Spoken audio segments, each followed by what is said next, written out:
Welcome, Johan Bjorklund. I'm delighted to spend some time with you. You are one of the selected gender intelligent leaders who really have a success story to share in the world. And I really believe on International Women's Day, it is so important to share successes because there's so much battle fatigue out there. When we talk about gender equality and inclusion and having we made progress and we're going backwards, and with the pandemic, a lot of glass half empty, which is true in itself. But I really think that it would be great to mine the gold a bit and really share that there are some successes here, and you're one of them. So I really invite you to share your story with me, and I'll interrupt and interject and engage accordingly. Well, thank you very much, Barbara. I appreciate that. And no, I agree with everything you said. Yeah, I was first introduced to the gender intelligence framework. I think it was back in 2016. And I was the executive sponsor for a big multinational company for inclusion, the entire inclusion program that we had at that company. And I looked at diversity, different kinds of diversity, ethnicities, gender, et cetera, et cetera. And in this specific company, it was a global company. We had a lot of multinationals, a lot of different ethnicities, but it was in the tech industry, and a very, very low number of women overall inside of the company. And I asked myself one question. I have two daughters, and they're still in elementary school. They were in elementary school then as well. And I asked myself, would I want them to work in this workplace when they grow up? And the answer was not only no, it was hell no. Mm-hmm. And at that point in time, I realized that we need to really do something about this. And that's when I was introduced to you, and by chance, and then the gender intelligence framework. And the framework helped me a lot to understand that there's really what's needed is conversation. It's conversation between men and women. And what really resonated with me was the brain science that is at its foundation, right? That we're different, we think differently, and everything, of course, is a bell curve.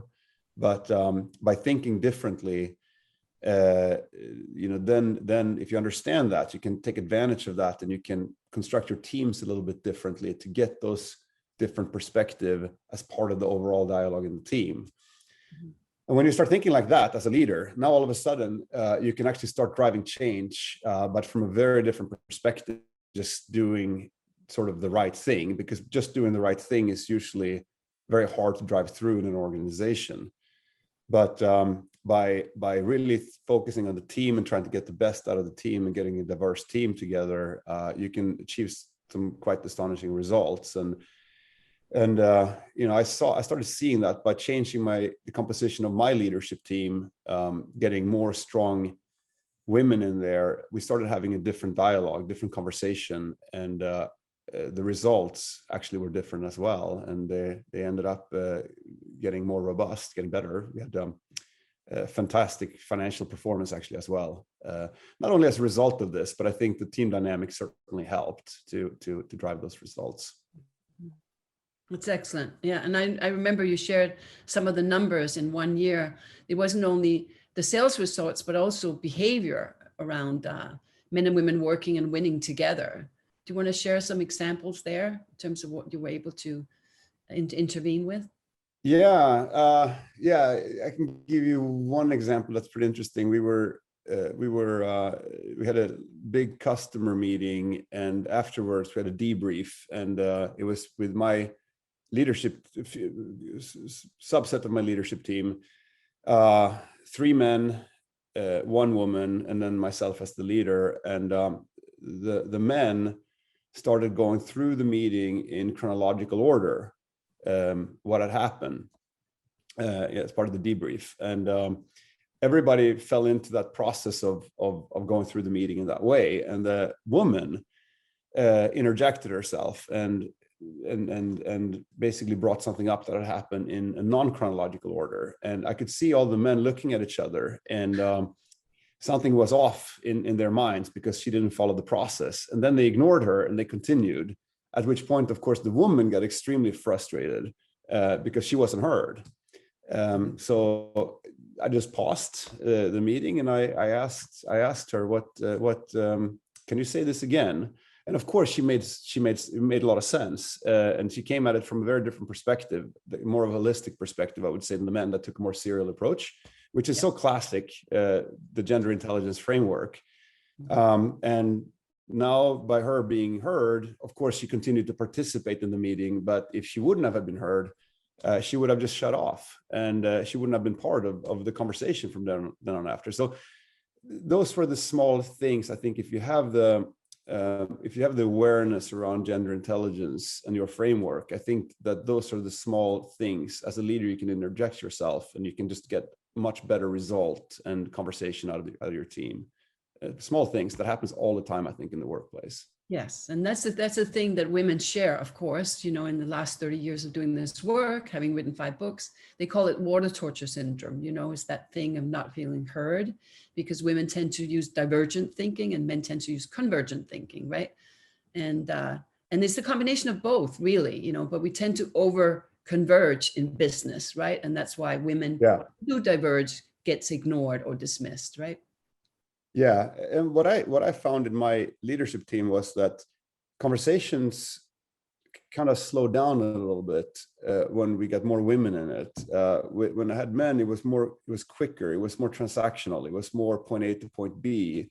Yeah. When we got more women, it became more of a conversation about other things as well. And I think, for me at least, that led to more robust results. It led to that we took more things into consideration that actually made business sense, and from that we could drive, you know, better decisions, better directions for the organization as well. But it was different. The whole dynamic became very different, and it kind of slowed down. But it slowed down in a good way. It wasn't that it slowed down. It was just more that we spend a little bit more time on topics, thinking through them, I think, and looking at things from different perspectives. That was one of the benefits of driving, you know, more diversity into the team from a gender perspective. Mm-hmm. Very common conversation that's happening lately is, in the last 4 or 5 years, is to engage more men, right, in the conversation. What are your thoughts about that? You know, we look around the world and we can see that, you know, we're making little progress. You know, I mean, even in Scandinavian countries, as we both are from, right, we see the percentage of women in senior management is very similar to the percentage of women in senior management in the US or North America, right? So what are your thoughts about, is it enough to engage men? We have to engage men and we have to engage women. I think a lot of what happens is these diversity and inclusion programs, they focus so much on women, and it's very often driven by women as well. And men feel very much on the out. I mean, myself included, by the way, when I in the earlier part of my career, when I looked at that, and I just didn't understand how I could participate, because it just didn't feel like I had a space there. And I think it's very important to have the conversation, you know, between both men and women, and also being able to be objective about it and drive it from a business context perspective versus just what's the right thing to do. Because that's, when you're looking at your bottom line, that's very easy to disregard that piece, yes. Right? So driving it from a business perspective is important. And I think for myself, at least, I'm a big proponent of teams. I've always done team sports, you know, growing up and so forth. So I understand the difference between having a team that works well together and a team that doesn't work well together. So start anchoring this in brain science, like you're doing in gender intelligence, you know, it's pretty easy to understand how important it is with diversity to get this different thinking in a business team, and therefore how you can drive better business results. And that pertains to both men and women. And that creates a safe space as well for everyone to participate, I think, versus how these diversity inclusion programs could come about, and very often how they come about as well, which is driving a quota in. Yes. We're at 20%, we want to be at 25% next year. And then all the men look at it, and at least in tech, and they look at it, oh my God, now the only way you can be promoted is if you're a woman, right? And that's really, really, really bad when that happens. Correct. Absolutely. Yeah. And that's the key here is it's not an HR issue. It's a business imperative, right? Exactly. Exactly. And you know, and let's stop putting the onus on HR to fix the problem, or the chief diversity officer, and have leaders like you know, drive the change in partnership with HR.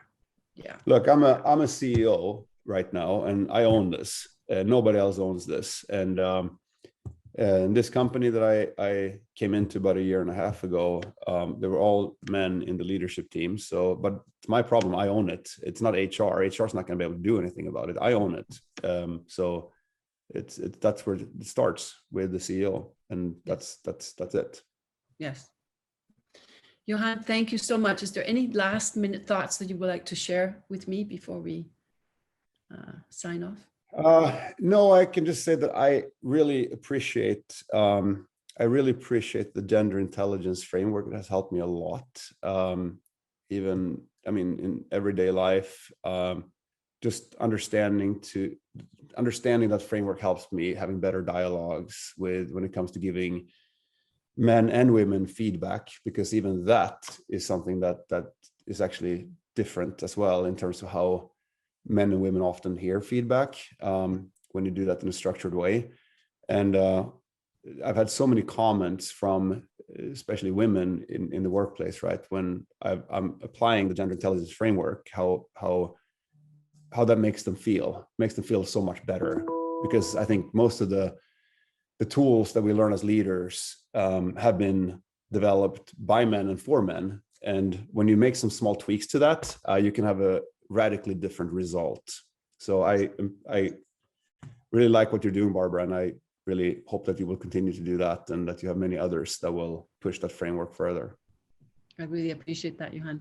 Thank you so much for your time, and happy International Women's Day to you and your daughters and your wife and your colleagues and friends. Thank you, Barbara. Happy International Women's Day to you too. Right. Thank you, Johan, very much.